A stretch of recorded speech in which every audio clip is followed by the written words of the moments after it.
look shy. Yeah, I know. I got a lot of people want me to do podcasts and stuff, and I'm like, man, I don't know about the camera. Then if you got the this bright stuff, lights is getting too bright. I had to put some glasses on. I know I need Not the glasses, glasses, bro. Listen, and the fact that John comes on the show, you know what I'm saying? That's why we appreciate him. He had to make sure he stopped by the Tabletop He Podcast. came to my food truck, and I didn't want to do like the halal food junkie guy. He came the other day. We were at Fortson, and he came like, let me do a little.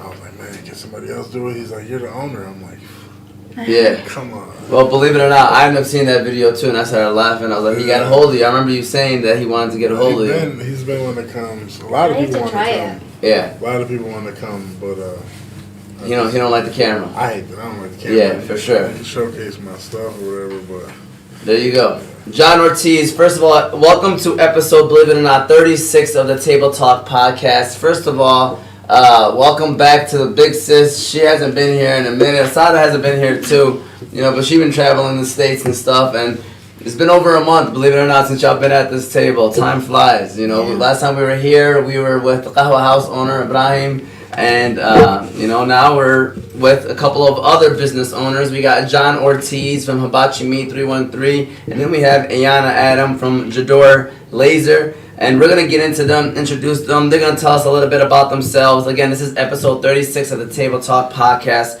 We're talking to unique small businesses, people that own different businesses and are successful in the business world, doing their thing. We want to talk about a couple different things that they do, why they opened up and stuff like that. But before we get into that, I got to give a couple shout outs to our sponsors of the show. Today's sponsor is a Balkan House Restaurant and Give to Game.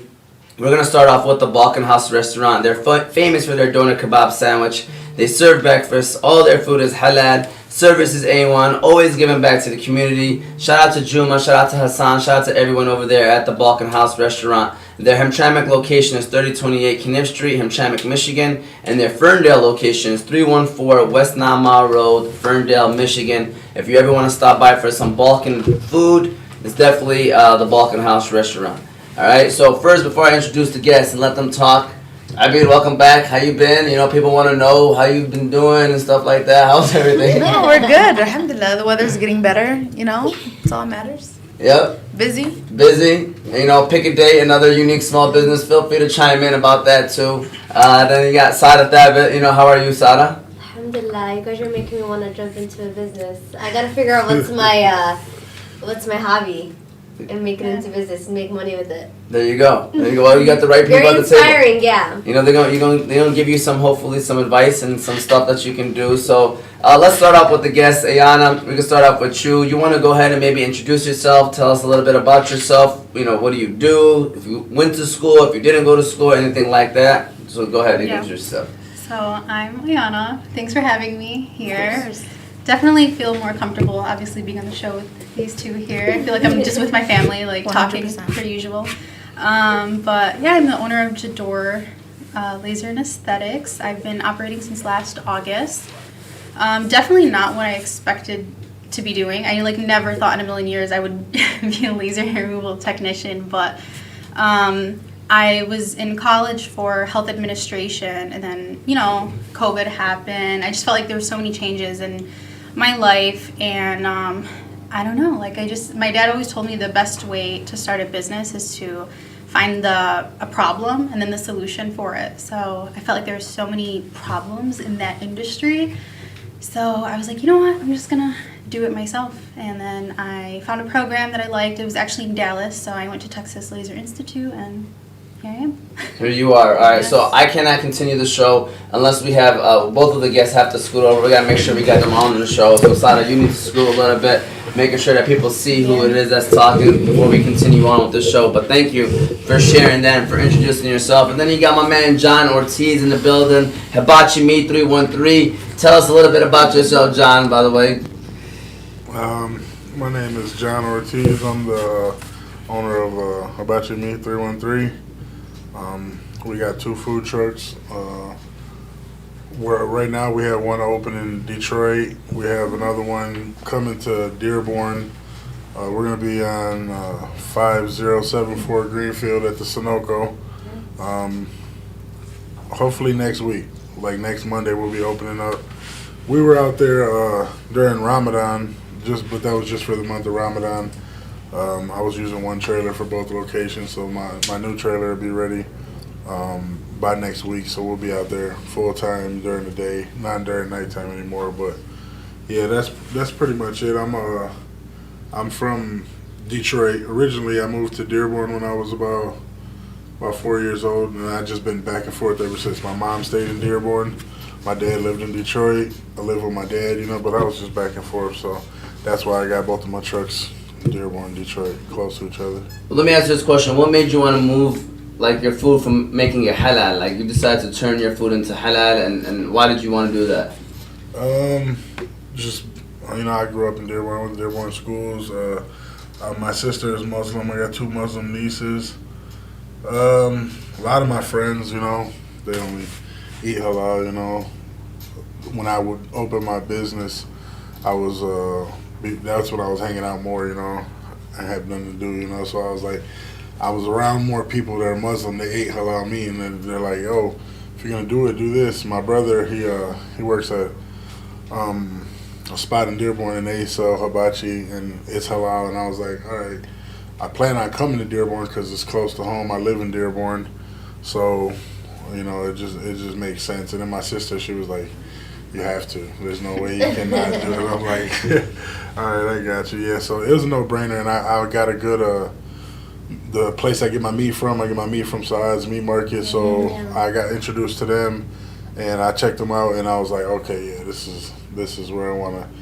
I tried other stuff, and I've been halal since the beginning, but I tried other places, but nothing's easier than just calling them and they just show up at my doorstep, bam, whatever I need, Yeah.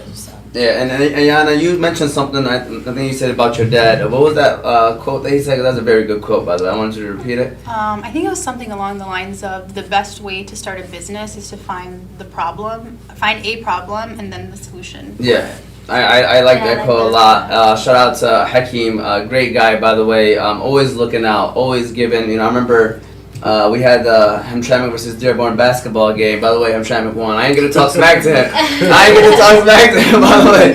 I was like, you know what? I'm gonna leave it till one day I'm gonna see him and I'm gonna mention it. I see that. I was mad. Yeah, but I couldn't make it. I know that. Yeah, it's alright, man. It was a great turnout. It was nice. It was fun. I see, man. It was fun, but he just texted me, like, I got a notification that, I'm not going to say the specific number, I'm not trying to get his egg away, but he's always willing to donate, and I appreciate him, and so definitely give a shout out to Hakeem. And like I said, feel free to chime in whenever you guys want, if there's a question y'all want to ask, but I'm going to go ahead now with you, John. I'm going to start off with you. What made you want to open up your business, like hibachi on a food truck? That's usually rare. People, hibachi, they go to somewhere, the only hibachi I could think of is, what's that famous one? Benihana's. Yeah. I don't know any really other ones like that. But you decided, hey, I'm going to open up a food truck. What made you want to do that? With hibachi, by the way.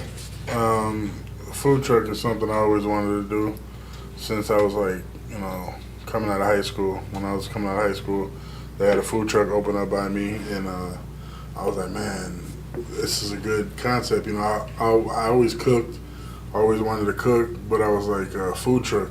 I don't want to be stuck in one spot. I can have a food truck. If it dies out here, I can go here, Mm-hmm. And my dad and my aunt, and it was like a lot of people in my family, we talked about it, like, hey, we need to get a food truck because a lot of people, older people in our family cook good.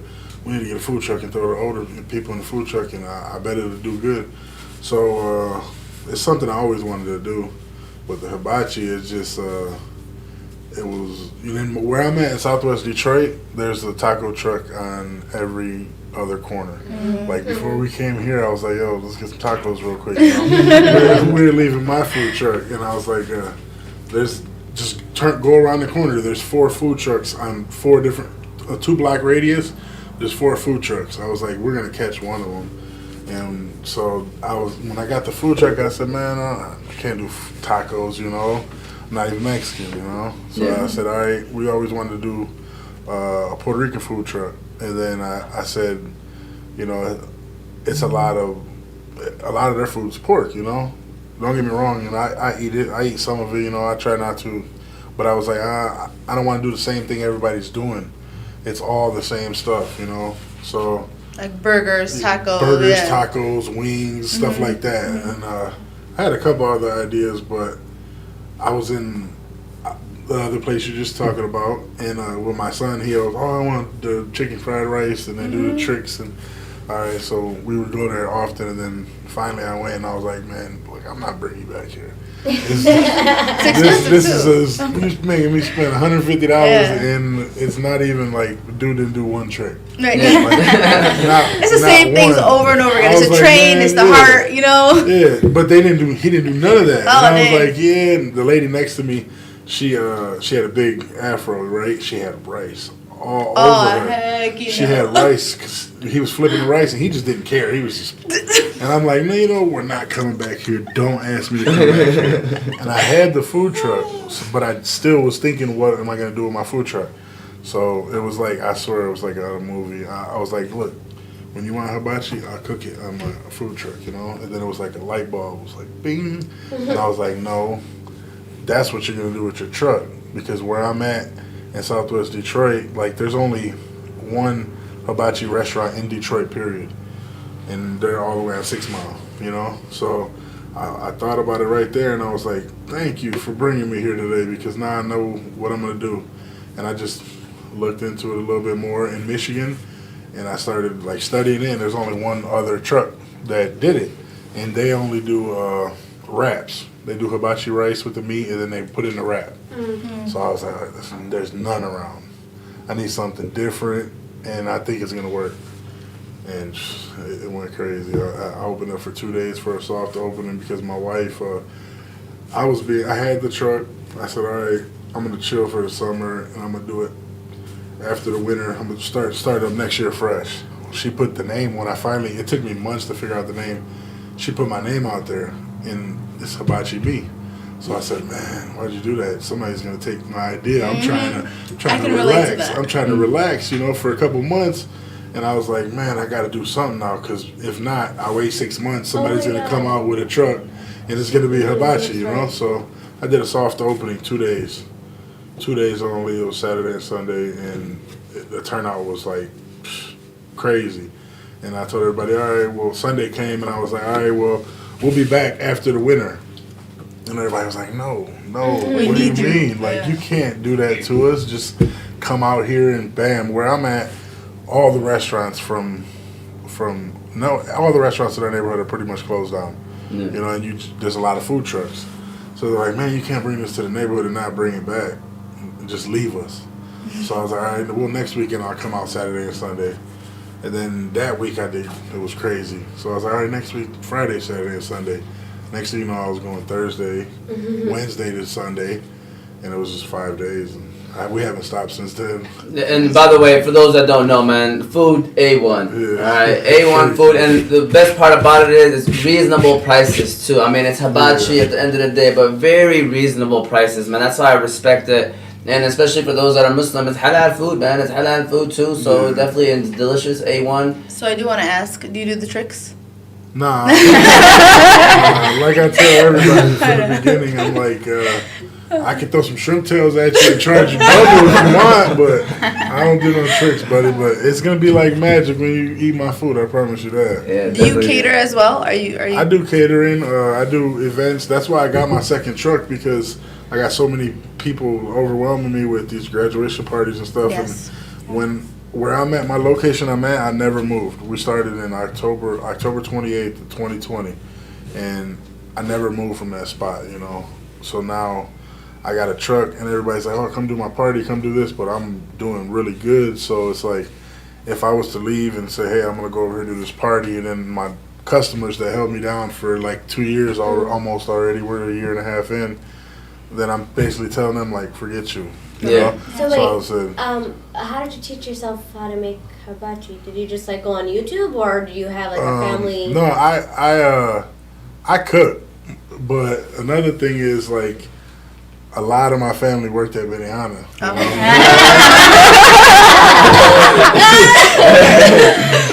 So a lot of my people worked there, right? And then my sister, she used to always make the rice. She used to always make the rice, and I'll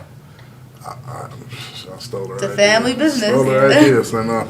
So yeah, that's what my people say. They say, "Hey, you stole your sister's idea because she used to work there and she used to always make the rice." She brought that into our family. Everybody's like, "Oh, my Angel, she knows how to make the rice. Can you make the rice?" You know. So me, I never made it. What I did was, I just studied it. Like not like I went on YouTube. I might have went back over there like once or twice just to see how they do what they do, and I'm like, this is easy. You got it in This is easy. I know how to cook. Yeah, natural cook. I know what I put out is going to be good. Yeah. I don't got to do tricks though. I'm not here to do tricks and all that stuff. So people call like, "Oh, can you come to my backyard and do the trick?" I'm like, "No, I know somebody who does hibachi and they'll come to your backyard and do all that." So, I don't hate on nobody's hustle, so I hook up people. Hey, I know somebody who does it. Yeah. He'll come straight to you. If I come, I'm bringing my truck and I got a minimum, I don't really do events. I did the Fortson event just to help out Mike because he's the coach over there and I'm going to be at his gas station and he's telling me all about it. So I said, I'll do it. I did a favor for him, but I only do like prepaid events. Yeah. I don't like taking a chance. If I leave my spot where I'm got good money, I'm gonna make, to maybe make something. So He talked about the 14 100-year anniversary that just happened this past week, correct? It just happened last week, or was it? No, it was this weekend. Saturday. Saturday. It was This past Saturday. weekend. Yeah. So they had a 100th anniversary. Same question for you, Ayana. What made you want to start and open up? I know you kind of touched on it, saying you wanted to do something that that was different and that people needed. But you want to dive into a little bit more. What made you want to start and open up Jador Laser?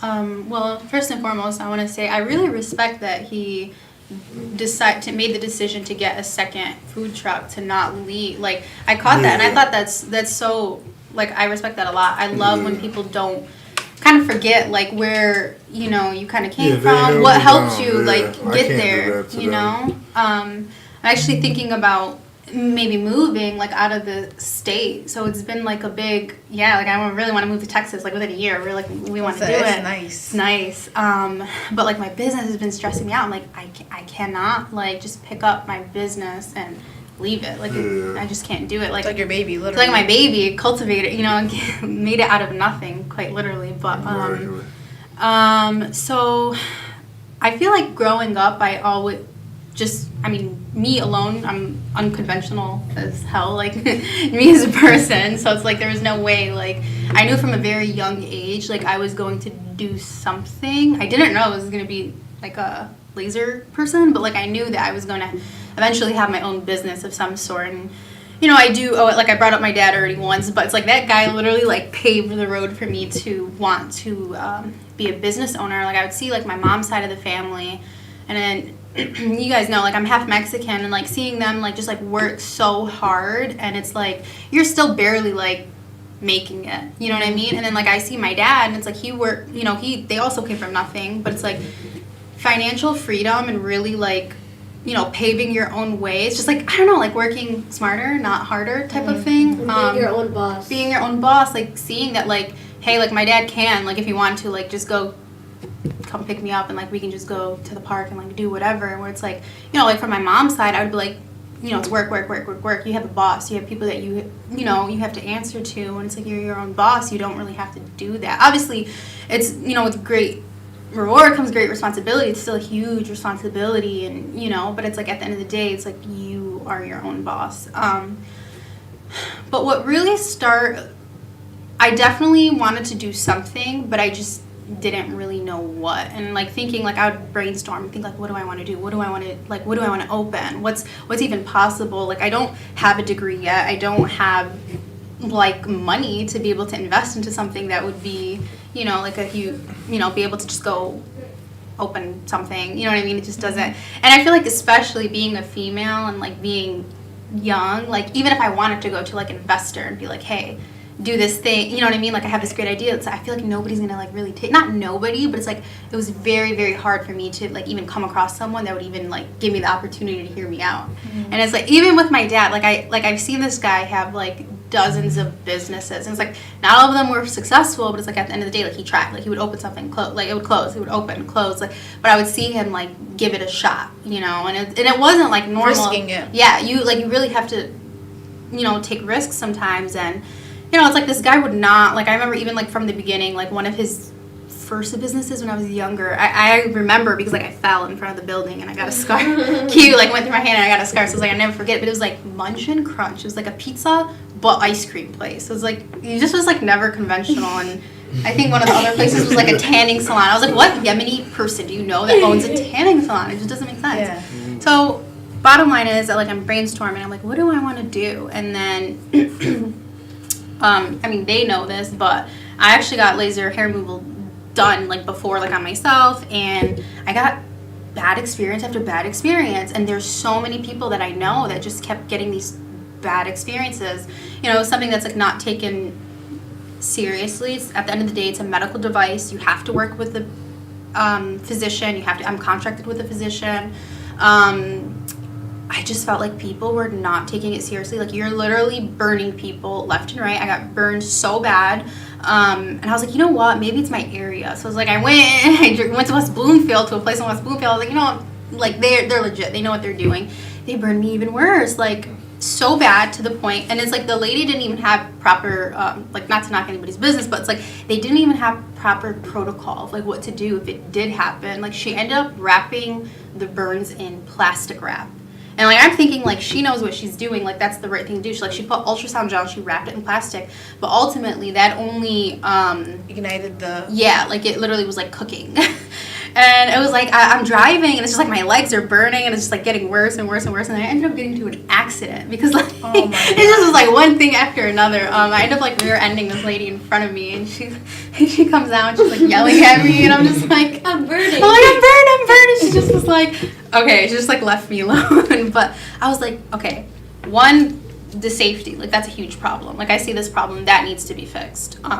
Two, I realized that a lot of the businesses, laser businesses that were open were, you know, ran by Arab, you know, Lebanese, Iraqi, like, whatever the case is. But there was this issue where I felt like my people, and I 100% treat all my clients the same. I don't care if you're, you know, you're white, you're Yemeni, you're black, it doesn't matter. You know, everybody gets the same treatment. But I felt like at a lot of places where you would go, people were really, like, prioritizing, I guess, their own people. Like, you know what I mean? Like, Yemeni over, like, if you go to a Lebanese-owned place, like, a lot of the times I felt like, you know, it just wasn't the same treatment. And I feel like the Yemeni community made a lot of, a lot of the clientele for a lot of these businesses. And I felt like we're going out here and we're paying money. It's not like we're getting these services for free, and it's like it's a luxury service. It's expensive.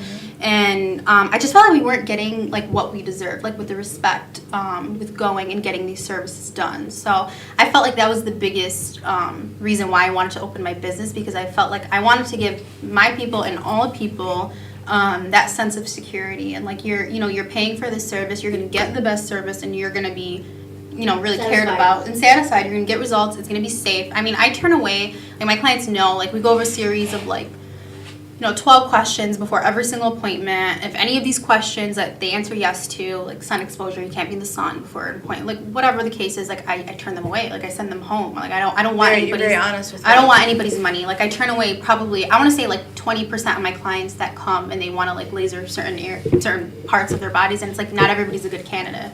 So just being honest with them and turning them away, it's rewarding. Like, I feel like it's not even about the money. Like, alhamdulillah, like, it's definitely a great business, but at the end of the day, like, it's so much more than that. It's really for, you know, you're seeing people in their most, like, vulnerable state. Like, they literally, so many of my clients, like, nobody has, like, I'm the only person that I've seen these people in, like, these vulnerable positions. Like, you see people's scars, you see people's insecurities, and, you know, like, you it's a therapy room. It's crazy, but it's definitely rewarding. So I think that's, yeah, definitely why I started.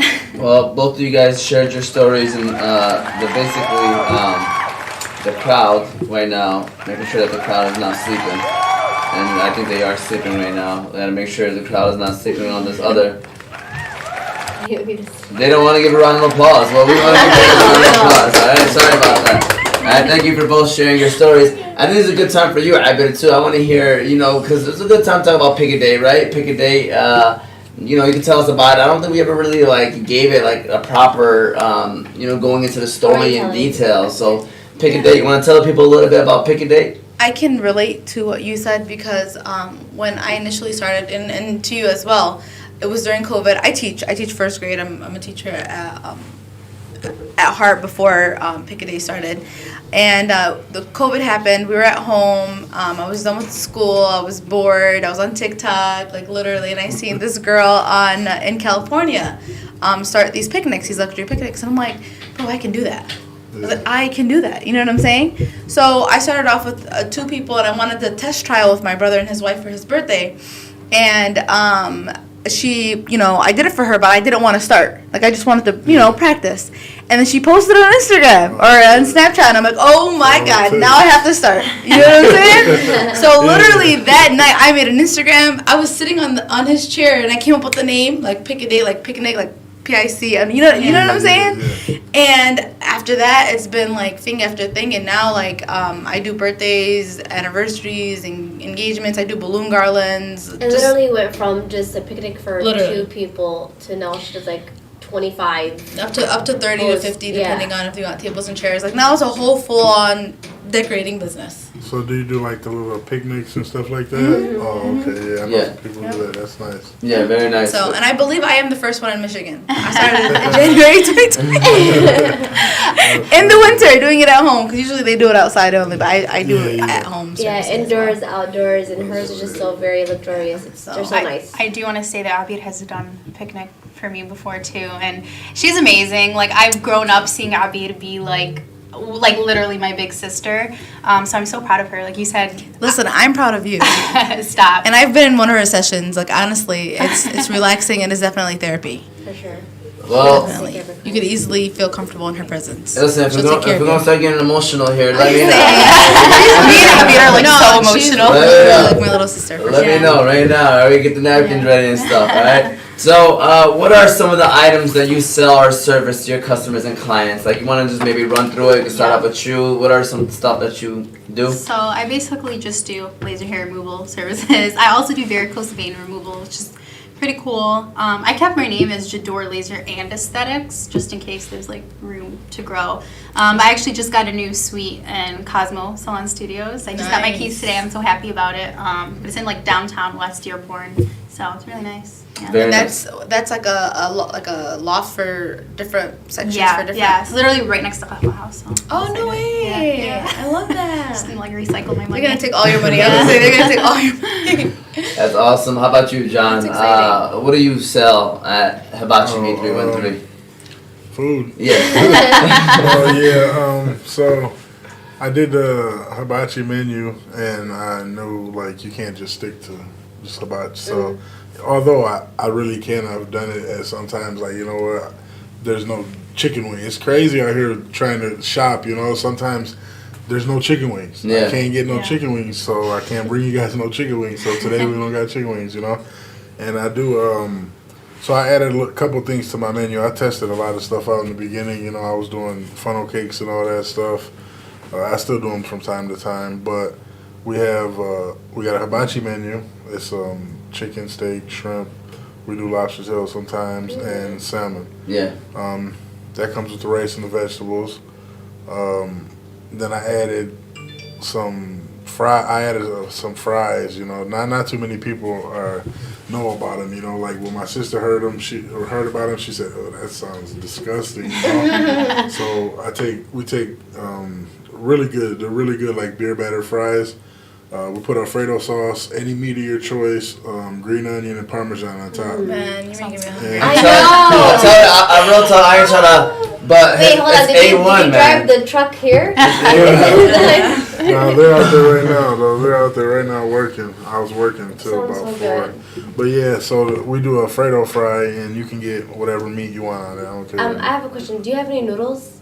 We just started doing noodles. So the older truck that I had that I started with, I didn't have a big enough grill to do noodles. Like it gets busy, so sometimes my whole grill is full, and the noodles, I didn't have the fridge space. I don't have real big fridges in that one. The new one I do. So when I brought the new one out, I added noodles to the menu. Are you going to be at the new spot? We're gonna like be you specifically? in Dearborn. that's gonna have the new truck. So the Dearborn location will have the noodles. Okay. So we don't Can't do wait. we do like side of noodles. I don't do like you can get noodles instead of rice because it gets really crazy at that truck. So Yeah. I don't have time to be, and I don't have a warmer like to put a whole bunch of. We don't pre-make our stuff. I make it right there. So if you order noodles, I got the noodles that just come fresh out the pot, and I'm making your noodles with whatever right there. I don't pre-make nothing. We pre-make rice. I fill my rice warmer up, but that's about it. Everything comes fresh, you know. Yeah. What is your favorite thing to make? Nothing. I hate cooking. How do you hate cooking but know how to No, cook? I love cooking. I've been cooking my whole life, but now, oh my god. No. Okay, what was your favorite? Like, I when it cook. comes to- I can cook. You know, me personally, if you come to my truck, my favorite thing to make, Yeah. steak and shrimp, because it's quick. You know, it's fast. I can have it to you in like 7 minutes, and that's my favorite. You know, I'm spoiled now, so I don't like eating chicken. You know, I don't want no chicken. It's filet mignon. You know, we don't do New York strip like all these other hibachi places and stuff. We don't even give you the option, you know. I don't even want to bother with that Sounds tough so- steak, you know. We're going So next I week. just get the best. I get the best meat that I can bring to the table doing hibachi, you know, and that's why I like my steak quick. Yeah. I heard there's a food truck thing going on this weekend. Is that true? Like, did you hear about that or I read heard, about yeah, I it? heard something. Well, no, they're starting downtown. They do the food trucks and Campus Martius and stuff. Oh, okay. From like 11 to 3, and they have a lot of different food trucks come out. Some taco trucks from my neighborhood. A matter of fact, the taco truck the one I told you about, I went to the taco truck when I was like 17, 18. That truck, they got 3 now. And I know the owner and I know everybody, I know the whole family because they're from my neighborhood, but they're down there. It's called Los Dos Amigos, and they got a taco truck down there. And I know a couple other. I know now that I'm doing this, I know everybody who's got a food truck in Detroit. Yep. It's a community, Dearborn. huh? Yeah, it's crazy. They stick together too. All right. Well, I'm gonna give a shout out to the second sponsor of today, and then we can move on. The second sponsor is Give to Gain. Give to Gain is a nonprofit organization that sponsors orphans in Yemen. 100% of all their donations goes to the less fortunate.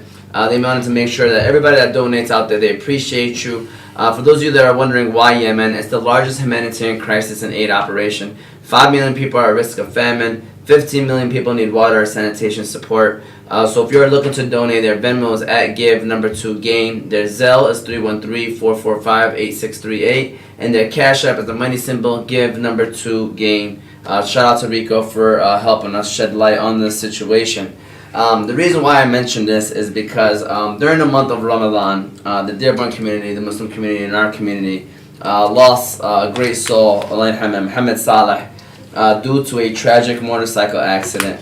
Mo was a close friend of yours, John. And to honor him, you decided to give away free food for a night to anyone who stopped by your food truck. What made you feel like you needed to do that for him and for the community? First off, that's not how it came about. I went to the funeral, and I go to Muslim funerals. I have lost a lot of friends that are Muslim, so just because I'm not Muslim, I'm not gonna go to the funeral, So I go in there, and I pray. But like last time when I went, he said you can pray however you pray. You don't have to pray how we pray, because obviously I don't know how you guys pray, Yeah. So he said, he noticed that there was a couple people. He said, anybody in here, when we pray, you can pray however you want. Say your own prayer, but we're gonna pray now, So I went to his funeral and expecting to donate, And when I got there, his brother came up to me and he's just like, here. I'm like, what are you doing? He's like, feed as many people as you can. So I'm like, take this money. I can feed people out of my pocket. I came here to donate. I don't want this. He's like, no, I'm not taking it. I'm like, bro, take this money, man. I don't want this money.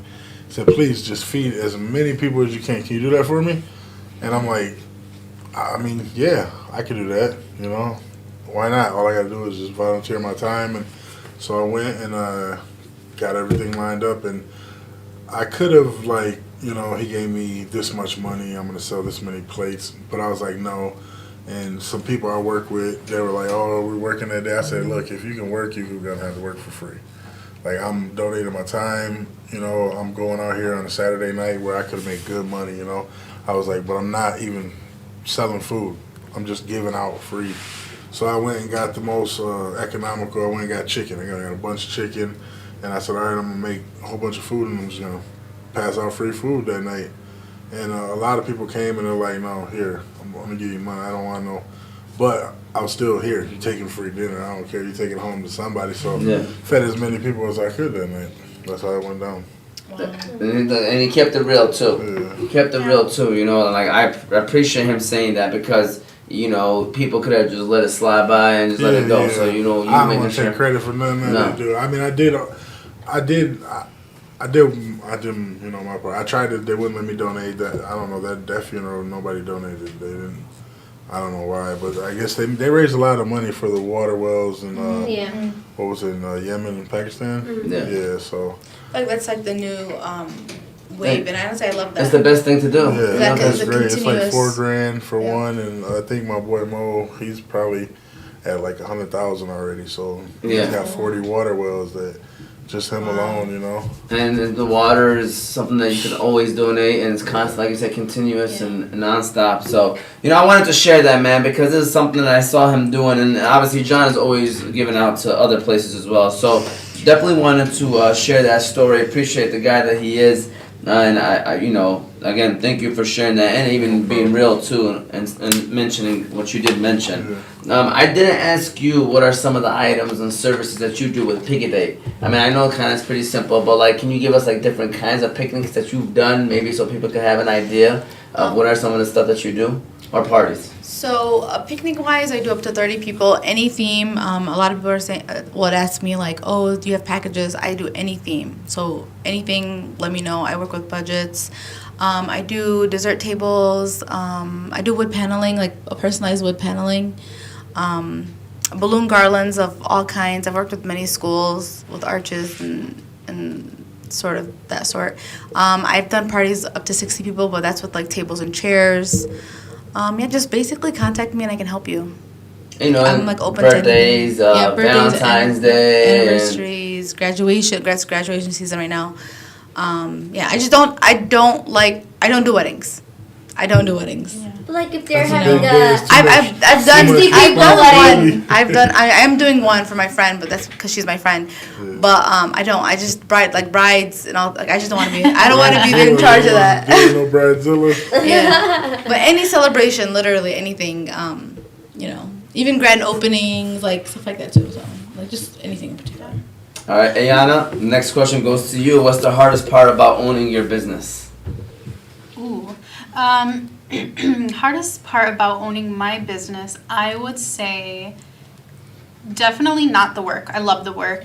Love making people feel comfortable. Love, you know, talking to people day to day. That's amazing.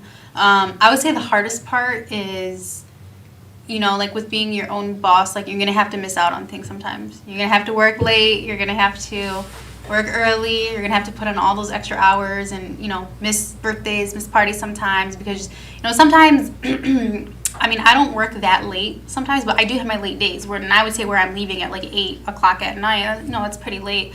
But if I'm working pretty much all day, sometimes like I'm just going to be tired and like I owe it to myself to just take a break. You know what I mean? And relax. So I would say that's the hardest part, like just missing out on things sometimes. You know, just making the choice of hanging out and like doing fun things or like being, I guess, the boss or something.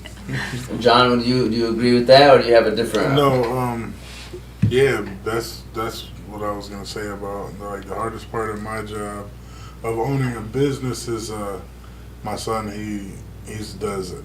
He sports every sport you can think of. He does it. So, and I coach. I'm the head coach of his football team, and it's just hard juggling like my family and everything I got to do with home and my kids' events mainly. That's the main thing. I'm trying to work on that right now because, you know, it's hard to get people to work. And for what I do, I got to have a crew on my truck. And it's hard. I got a crew, but now I got 2 trucks. So now I got to have 2 crews. So it's just hard juggling what I got to do at home and all these sports events and work. basically. Can I just add that actually is like one of the hardest things is finding people to work. Yeah. There's so many people that want to work, but at the end of the day, like especially when it's your own business, like you care so much about it, you're so picky about like who you want to work for you because they're going to be a representation of your brand and like what you've built. So it's really hard to find people that really care enough that want, like it doesn't even matter like how much you're paying. At the end of the day, you can't, like just money doesn't buy care like with people that would want to, you know, work. 100%. What would be the solution to that? I don't know. Yeah. Let me know because I'm telling you, like if I hire someone, which I have been in the market, you know, to hire a couple new laser techs, and it's like, I will say I'm so grateful because my job is like, it's really not that hard. Like it's just, it's very simple, it's very straightforward. You know, like you could work X amount of hours a day and like make really good money. So the money is not the issue. Like I will literally, like I told people I will pay you like $100 an hour to work or $70 an hour. And it's like people, like I've had them come in for interviews. I had them like test it out and like maybe bring a client and see how they do it. And it's like people will like, I don't know, like it's crazy. Like they don't want to be told what to do. Like even if they're doing something wrong, like, you know, it's a very expensive machine. It's a very expensive machine. You got to be really careful. You got to be really safe. You can make someone go blind. Like you can make yourself go blind, like if you're not careful. So it's like, I'm so careful and like anxious. So it's like, I'm literally training people like on how to do it. And they're just kind of like, okay, I know. And I'm like, you don't know. Like I didn't do a bad job. You didn't do a bad job. No, you didn't. That's why you never got back the phone calls. Huh? But yeah. I'm sorry. I thought, I think that but the question was, do you see the solution, I guess, in that situation? Do you ever see a solution, or just straight up you're going to have to deal with whoever it is that you're going to have to deal with? No, I don't just deal with anybody. I can't, you know. It's your own thing. This is what I put everything into this, so I can't just hire anybody. I got so many people that want to work, and it's like, man, they're gonna see this too. There's a lot of them. I got a lot of people that want to work, but it's like I just can't just bring. Oh, I can do it. I worked in the restaurant. I worked over here and this, but I learned my lesson because I have had people that came in and like, oh man, don't worry about it. I got it, and then they grabbed the spatula, and I'm like. You grabbed the wrong. Go cut an onion, bro. Go cut an onion. You know, so I just, another thing, like she said, nobody wants to be told what to do. Yeah. I keep, my people I got to know you. Because first off, I'm dealing with money on my truck. And if I got to know you, I got to be able to trust you. And I got to be able to tell you what to do.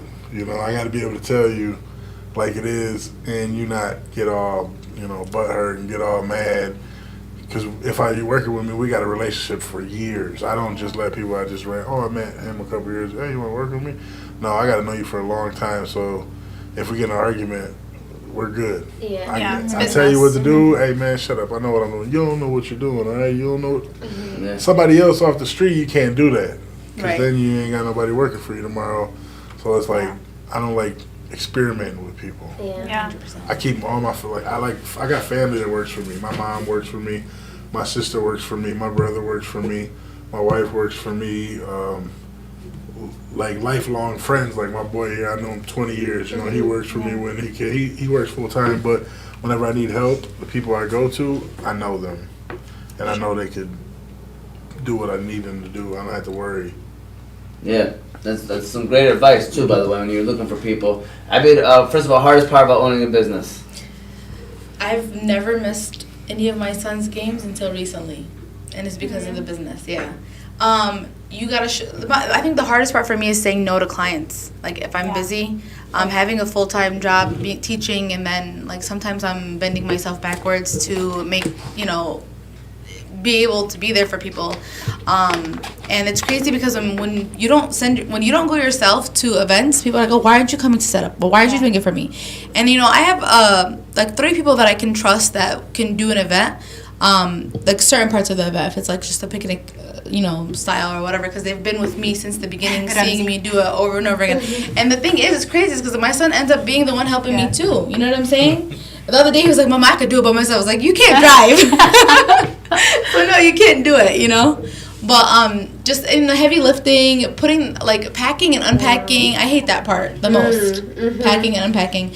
But other than that, meeting new people, seeing nothing to something, like literally like seeing it come together, I love doing theme parties. I just did a Harry Potter one. I just love thinking of all the details, like the groovy. I just love seeing the client's face when they come see it. Like when we do our vision board, and then they can, when it's a big event or whatever.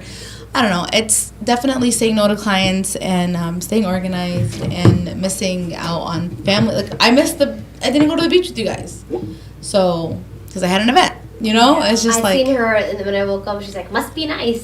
The thing is that what keeps me going though, and how you guys are saying like what makes it easier, is knowing that right now people need me and I'm doing it, and it's I'm stacking whatever, getting myself together. There's gonna be a day where I can't, so they say sleep when you're dead. No, Exactly. I said the same thing. People are always like, man, during Ramadan, I was doing Ramadan, and I work in the neighborhood, right? So my son goes to school at 9 o'clock. I wake up at 8 to get him to school by 9.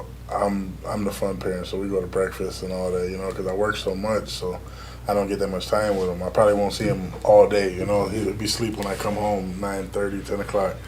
So I take him to school, 8 o'clock I wake up, got to get to the neighborhood to start the truck up. All right, I had people working for me, so it's like I'm maybe 2 days out of the month I went and took a nap, But I really can't take a nap. I sit around the truck, here, you need this, you need that, whatever. Might go lay down for a minute, for an hour or two. But then I'm over here, after I close in Detroit, Ramadan, I was over there 11 to 3 in the morning, and then I got to take my truck back to Detroit. Like, I could leave it here, but if I take it back to Detroit, then my crew can just start the day off, and I could come in at 12, I don't have to rush. So, man, I was sleeping 3-4 hours, and they're like, oh, man, you got to sleep. I'm like, yeah, I'm going to sleep when I die. I'm going to sleep good. There you go. How was it, the business during Ramadan, by the way? It wasn't bad. I didn't advertise too much because I know it was hard. Like I said, I was getting 3 hours of sleep, so I was like, man, I'm not going to advertise so much, because when I did advertise, it went crazy, and then I was like, oh man, I can't do this. Like, I dealt with this all day, and then I had to come out here all night and deal with it. And then I only got one helper with me majority of the time at nighttime, because everybody worked all day.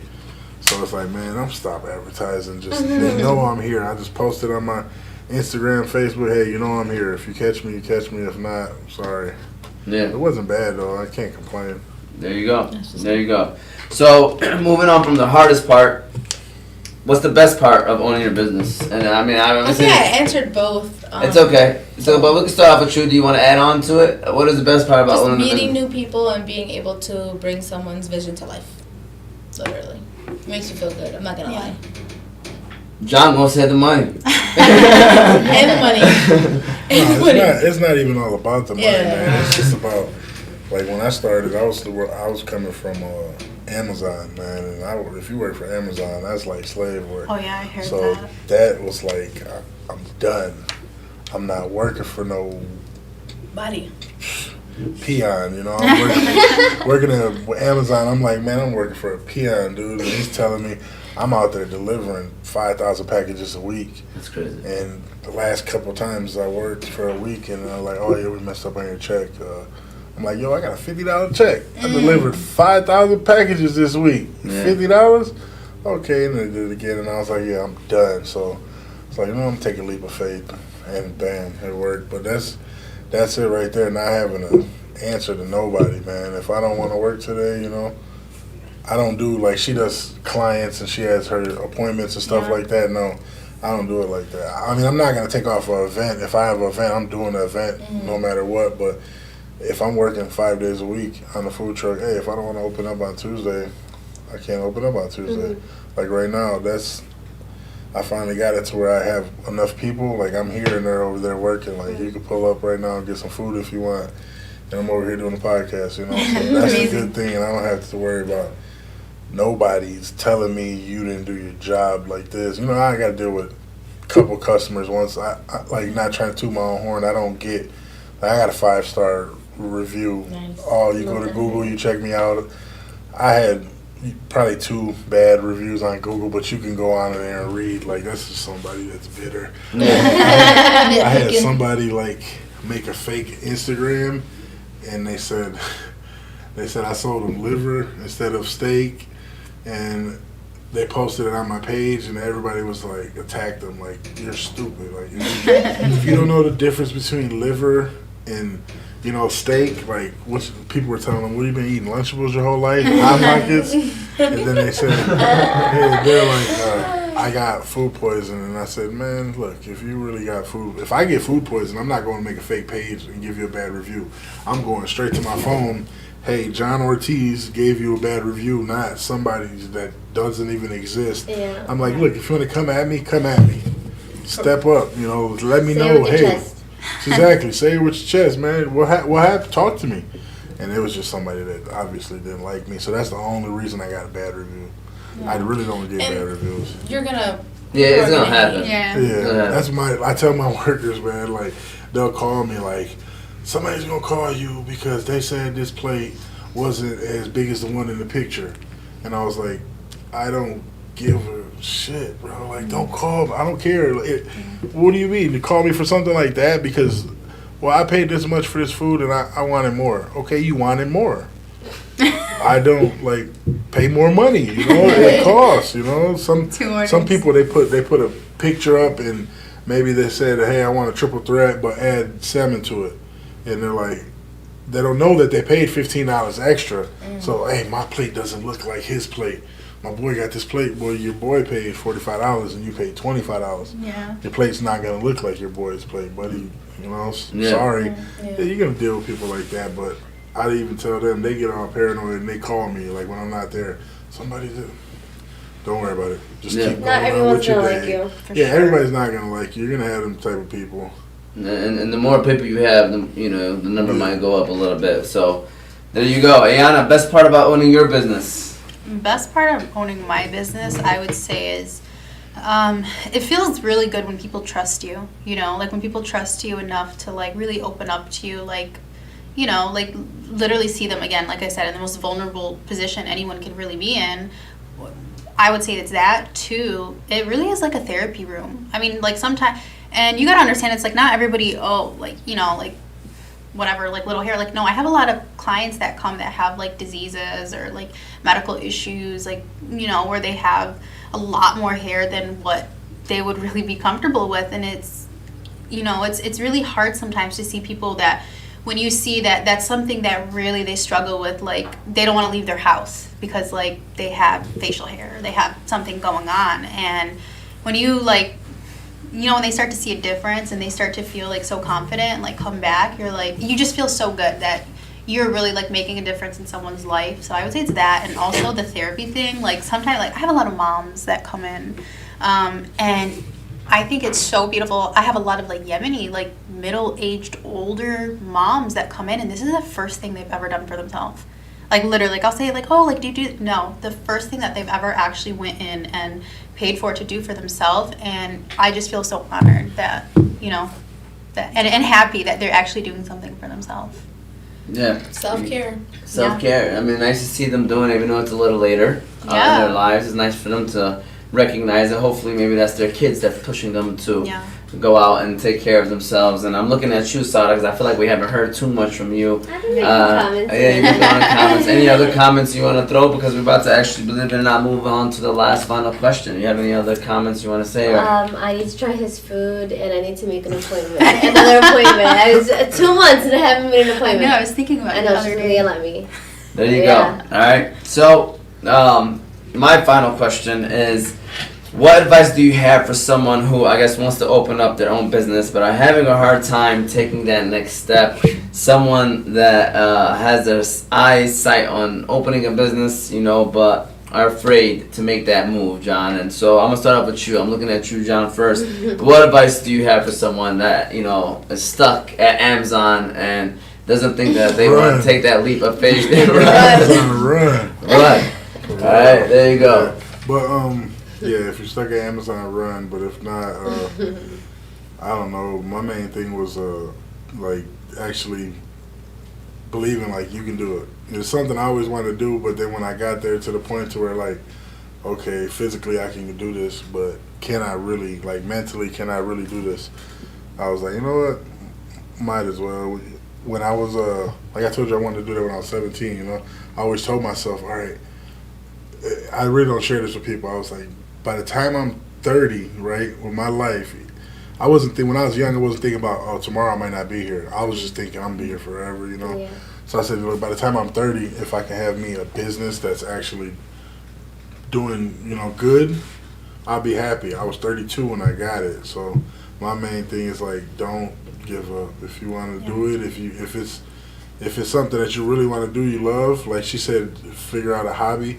If you figure out if it's a hobby, you're gonna get tired of it. You know, it's gonna be like, man, forget that hobby. People get tired of hobbies and stuff. You got to find something that you really love doing that is gonna bring joy to your heart. You know, like my reviews, man, that's everything. When somebody comes, like a lot of people that come to my truck, they'll come back the same day. I had a guy heading downtown last week. He went, took his walk, ate his food, and came back with his whole family the same night. Like I got people who do that all the time. And that's like the ultimate compliment. Like, they didn't wait till next week till they're around. They came all the way back the same day. So yeah, that's my thing. Like, we've mentioned it on the podcast before how we want our uncle to open a food truck, and I think you and him need to have a conversation. You need to motivate him because he's a really good cook as well. That's the best decision I ever made. I was gonna do semi, but food truck is where it's at. Yeah, yeah. Because he works in Chrysler and that's safe. You know what I'm saying? But he's talented and he loves like his same concept. Yeah. When you were talking, I was just like, that's literally like I hear Nishwan, my uncle. I was scared to take a leap of faith, but sometimes it works out, and I'm thinking like, I'm sitting on the edge like, man, should I do it? Should I not? And I was like, you know, I can do it now. Let's just. So, that's what happened. I had caught Corona. So my main decision why I was like, take the leap of faith was because I left Amazon, right? I wanted to do the unemployment, right? I was like, you know what? I'm a pre-diabetic. My son got asthma. They don't care. Amazon, they don't care about that Corona. They coming to work. Who cares? I don't care. Even if you had it, they really didn't even care. Like, stay away from people type stuff. You got symptoms. So when I left there, I was like, you know what? I'm filed for unemployment. And then my boss, 3 days later, he was like, yeah, we don't have no room for you on the schedule. And I was like, it's because I'm filing for unemployment. I get it, you know. They fought my unemployment. But after that, I was like, you know what, man? I caught Corona after leaving there, not wanting to catch it with Amazon. And then I was like, all right, when I caught Corona, I was scared. I didn't get sick at all. I didn't get, like, I had, like, all the symptoms, but it was like one day I had this symptom, then it went away. The next day I had this. But I was scared. My wife wouldn't let me in the house. I went and had to get a hotel and stuff. But I was like, man, you never know what's going to happen. So, might as well just take that leap. And if I'm not here next year, I can say, hey, I tried. Mm-hmm. You know, it was something I didn't live my whole life and then pass up on that one chance where you want to try to do something and damn, I'm here. It's, 18 months later. There you go. How about you, Ayana? What advice would you give to someone who wants to open up their own business but are having a hard time taking that next step? I would say it's definitely more. First of all, I want to Nishwan, like, as much food that you guys post of it or like tell me, like, I need to try. Like, he really does need to open a food truck, or else I'm just gonna tag along in your next family. But I would definitely say. Wow. Okay. So when I was struggling, like, mentally, like, I didn't know if I wanted to start my business. I was really scared. I had actually talked to Dahoud, makeup artist, right? Really, really famous. Like, she's amazing. She caught me, like, crying on the treadmill at the gym. Literally. I was at the gym. I was crying. She, like, walked up to me.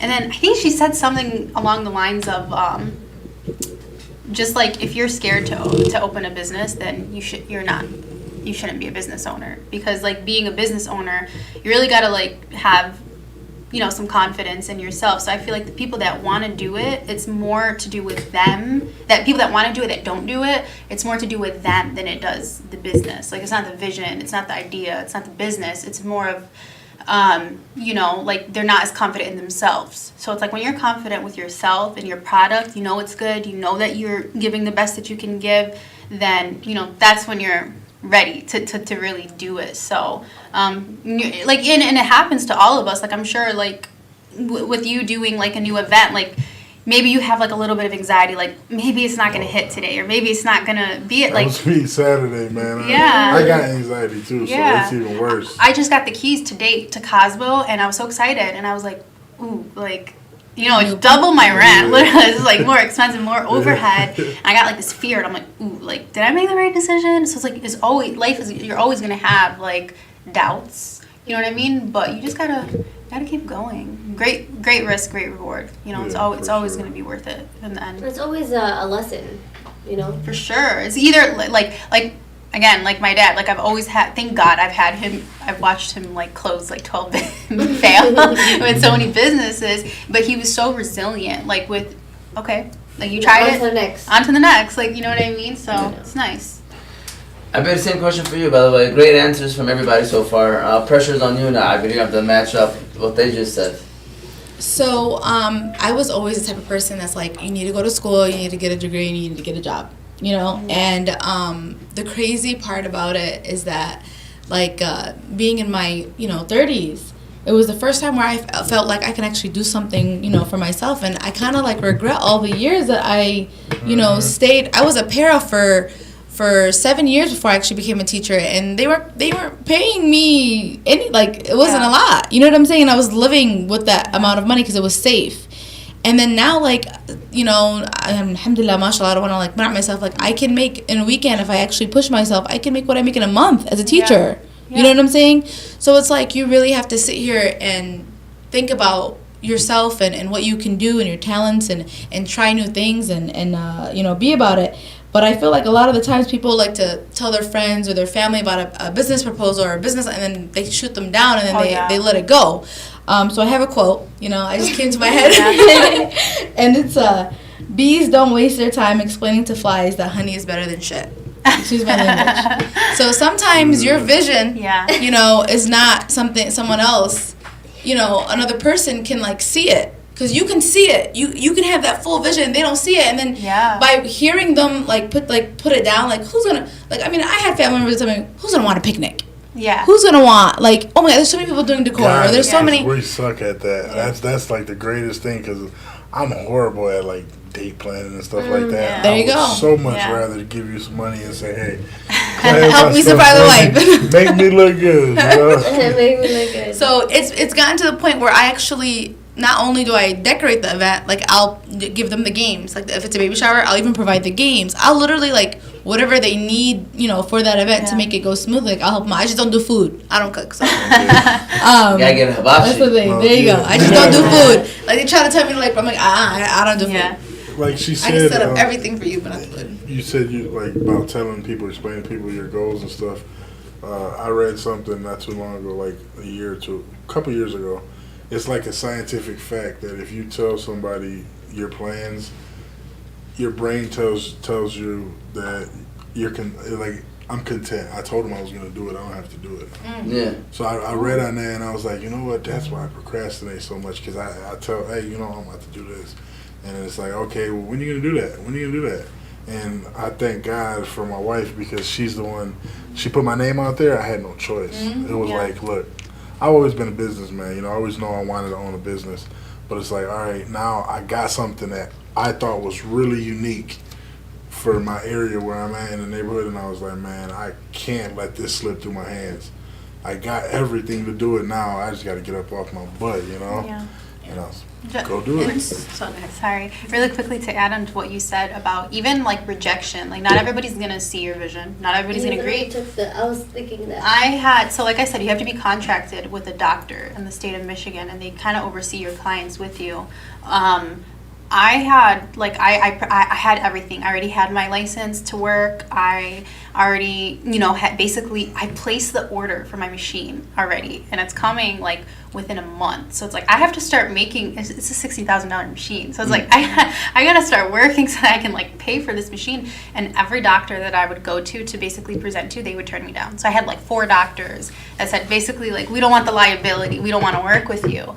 So thank God, Dr. Saleh Musleh, he's my overseeing physician. You know, he saw the vision. He knows my dad really well. He saw the vision, and he was like, you know, I have been waiting for somebody to walk through the door with the vision and just do it. He's like, I tell my daughter, I tell my wife, I tell everybody. So he's like, the fact that you just like, you know, if you're gonna hustle and if you want it, like, there's gonna be an opportunity out there for you. So he saw the vision. It's like, I could see 100 clients a month, 130 clients a month. But yeah, like if someone doesn't see your vision, which there's always going to be people who won't, like there's going to be one person out there who will. So yeah, don't give up until you find that one person. See, on that topic, like what she just said right now, like when I wanted to do my little food truck, I know I could cook. So the thing in the neighborhood is they have these gas stations that got kitchens and stuff. There's a gas station that we've been going to since we were 10 years old. It was an old beat up gas station. They knocked it down, rebuilt it. They put a kitchen in there. They were just sitting there. I said, "Hey man, you know, what's up with the kitchen? You know, hey, no offense to you guys, but they're Arabic. It's an Arabic. I don't know what they are. I think they might be Yemeni, but they were like, no, we're not." And then I come in next week and they got a Yemeni guy in there showing them around, and I'm like, "What are you doing?" "Oh yeah, I'm about to get it." "Oh okay." I get it, and then I seen the guy in Dearborn. "What happened over there?" "Man, they wanted this much. Okay, next week I go in there. What's up with the kitchen?" I went in there for months. They kept telling me no. I kept going in there and seeing them show the place. To other people? It was only Arabic, you know, and it was like, I was like, okay. So I told the guy, like, I ain't Arabic, you know, so you guys can't. "Oh, no, it's not even that. It's not that." The day I bought my food truck, I went in the gas station, and I was like, "Yeah, forget y'all. Let's make sure, you know what I'm saying? Let them know. I went in there, I pulled up to the gas station. I'm going to get gas. I'm pulling up to this one right here. I pull up. With the food truck? With the food truck.